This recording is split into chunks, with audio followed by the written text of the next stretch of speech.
সঙ্গে সঙ্গে আপনার মনে হবে কি ওমা করব, আপনার বিবেক কিন্তু ধ্বংস হবে, এটা অধর্মের কাজ।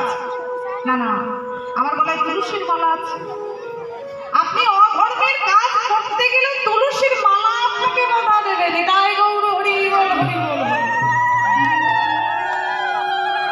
তুলসীর মালাটা হচ্ছে টিচার, শিক্ষক, যদি বলেন গুরুদেব আরো ভালো হয়। এটা যতক্ষণ গলায় থাকবে। হ্যাঁ গো, আমি যদি মিথ্যা কথা বলি, আমি যদি ধরেও নিই যে আমার 100 ভাগ পাপ হলো, একটা মিথ্যা কথা বললে আমার 100 ভাগ পাপ হলো। আচ্ছা, তুলসীর মালাটা গলায় থাকলে 100 ভাগের 50 তো খণ্ডন হবে, তাহলে কোনটা ভালো? 100 ভাগটা ভালো না 50 যদি অর্ধেকটা কাটানো যায় সেটা ভালো? কিছুটা তো কাটবে।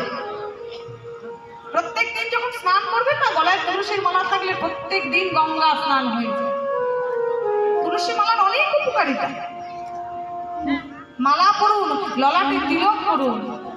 কই যারা মুসলমান মাথায় টুপি পরতে নামাজ পড়তে কই তাদের তো লজ্জা লাগে না?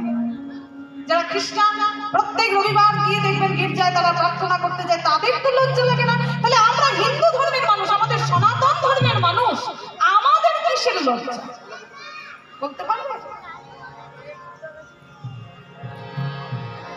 আমরা আমাদের ধর্মটাকে সঠিকভাবে বজায় রাখছি না বলেই আপনারা তো এইভাবে এত সুন্দর করে বসে হরিনাম শুনছেন। একটু যদি দূরে যান না, আমাদের পাশের দেশ বাংলাদেশ কতটা নির্যাতিত হল, সেখানে হিন্দুরা এইভাবে হরিনাম করতে দেয় না। অনেক অনেক বড় বড় হরিবাসর আছে, অনেক বড় বড় হরিবাসর আছে।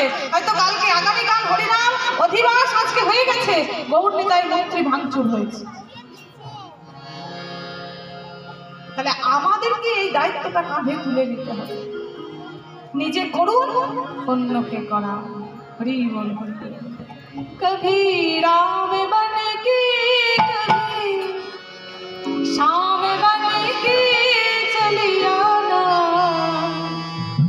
प्रभु जी चली आना। बोलो